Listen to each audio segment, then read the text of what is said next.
क्या जहानाबाद के वोटरों को संदेश दिया? देखिए, मैं इतना ही जहानाबाद के लोगों से निवेदन करूंगा कि यहाँ से चुनाव हारे भी हैं और जीते भी। हमने हमेशा वादा किया है कि हमारे कर्मों से कभी आपका सर नहीं झुकेगा। ये आज भी वादा कर रहे हैं कि हम सड़क पर हों या संसद में हों, आपकी प्रतिष्ठा की लड़ाई लड़ेंगे। आज हमीदनगर परियोजना हमने टेकअप किया था, पहली बार जब जीत के आए, बराज बन गया है, नहर बनने नहीं दे रही है सरकार। ऐसा दुनिया में कोई अजूबा सरकार होगी कि अपने ही राज्य के कार्यों में बाधा पैदा करे। केंद्र से पैसा ला कर बराज पुल से पानी निकलता है और 10 दिन के बाद फिर पुल में गिरता है। सैकड़ों ये इस तरह का जो गैर विकास विरोधी जो कार्य है, चरित्र का जहाँ तक सवाल है, तो सारा समाज आज जो प्रेरणा लेता है सरकार से, राजनीति करने वाले लोगों से, तो इतने घोटालेबाजों को इन्होंने जगह दे दिया है। मैं यहाँ के कैंडिडेट पर कुछ नहीं कह रहा, लेकिन मैं ये जरूर कहता हूँ कि यह एम्बुलेंस घोटाला है। मैं बार बार इसको उठाता रहा हूँ कि यहाँ से गरीब लोगों को जो अस्पताल से जाते हैं एम्बुलेंस से, उनको बेच दिया जाता है। जो बाईपास में है, मेरे पास उदाहरण है, मैंने जिला प्रशासन को भी कहा कितने लोगों को इन लुटेरों के चंगुल से बचाया है, कितने लोगों को ऑक्सीजन फॉल्स लगाया रहता है। ऑक्सीजन की आवश्यकता जब पड़ती है, दम तोड़ देता है मरीज। तो ये कफन के लुटेरे नहीं हैं, जीवन के लुटेरे हैं। ऐसे लोगों से मुक्ति पाने के लिए हमने संघर्ष किया और पहले भी लड़ाई लड़ते रहे। हम चुप नहीं होंगे, हमको घेरा जाता है। सभी ऐसे लुटेरे, दारू वाले, बालू वाले जितने हैं, एम्बुलेंस के घोटाले वाले, ये सब घेरते हैं यहाँ से ऊपर तक। लेकिन मैं लड़ता हूँ और इस बार तो मैं शुक्रगुजार हूँ। जहानाबाद का गंभीर संकट में था और इसमें उन्होंने जो बल दिया है, जो प्रेम दिखलाया है, जाति और धर्म से ऊपर उठ करके रिकॉर्ड मतों से मैं यहाँ से जीता। सर, एलजेपी के आप महत्वपूर्ण सदस्य हैं, किन कारणों से पार्टी को छोड़ना पड़ा? ये सबको मालूम है कि नीतीश कुमार जिस दिन ज्वाइन किए थे, तो हमारे अलावे पूरा एलजेपी नतमस्तक था। लोग वहाँ गुलदस्ता लेके जा रहे थे। मैंने कहा कि बिहार विधानमंडल में जो हमारे मुखिया नीतीश कुमार ने बोला, वह मेरे लिए सन का विषय है, मैं गुलदस्ता नहीं दे सकता। तो फिर कोई लड़ने वाला कोई बातें नहीं रही। तो हमने कहा घेरा जाता है। चिराग पासवान झुक गए, टूट गए, और इनको क्या नहीं कहा गया, इनके लिए क्या नहीं हुआ। उस विपत्ति में अरुण कुमार चट्टान की तरह खड़ा रहा।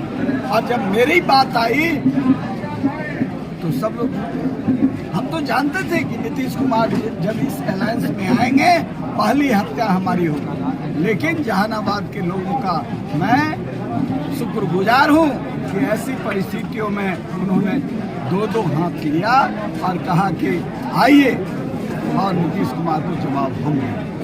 तो हम जाति और धर्म से ऊपर उठ करके लोगों ने मेरा अभिवादन किया है, ताकत देने का काम किया है। हम और दुगनी ताकत से ऐसे अराजक तत्वों से लड़ने का काम करें। इस बार फिर अगर जनता मौका देती है तो क्या? जो हमारा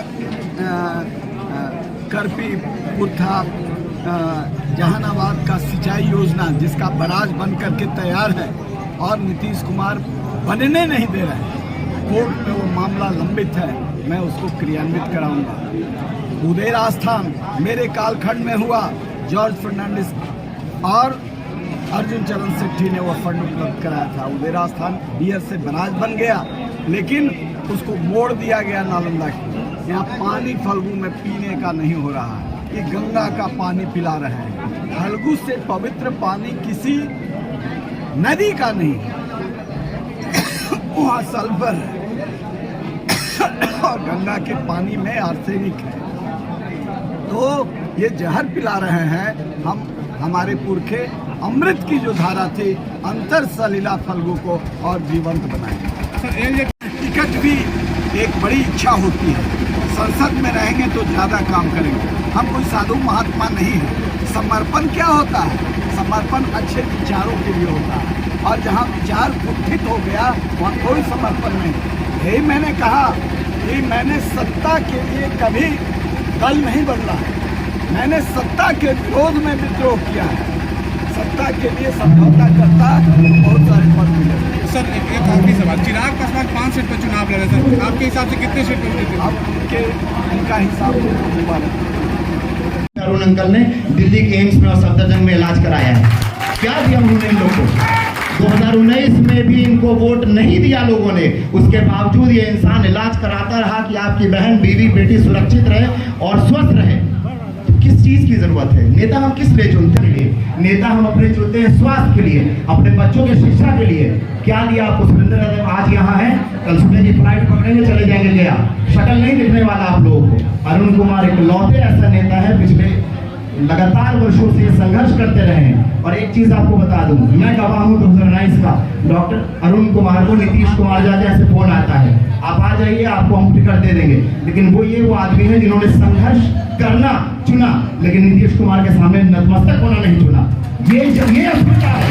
अस्मिता ये नहीं है कि मैं नजर झुकाने की बात यहाँ के अवाम के लिए, डॉक्टर अरुण कुमार के लिए नहीं है। बहुत बहुत शुक्रिया।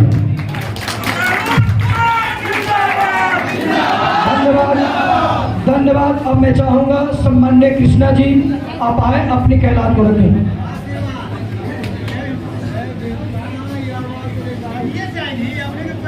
इस मंच में और इस चुनावी कार्यक्रम के हम लोगों के बीच उपस्थित हमारे प्रिय नेता, अभिभावक एवं यहाँ दो बार रहे सांसद, दो बार एमएलसी आदरणीय अरुण बाबू, हम आज चुनावी माहौल में यहाँ पर उपस्थित हुए हैं। आज की जो परिस्थिति बनी हुई है,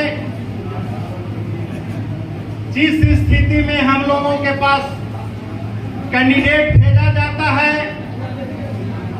यह कहकर कि आपको न कैंडिडेट को देखना है, न पार्टी को देखनी है, केवल मोदी जी को देखना है। सज्जनों, ठीक है, मोदी जी का कार्य अच्छा या बुरा जो हो ये जनता देखेगी, लेकिन हम आम जन से अपने आप को गरीबों के, दलितों के मसीहा कहने वाले, चाहे लालू जी राज करें या नीतीश कुमार जी राज करें, इन लोगों ने सदा ये कहते हुए आम जनता से वोट लिया है कि आपको स्वर्ण वर्ग के लोग आप पर अत्याचार करते हैं।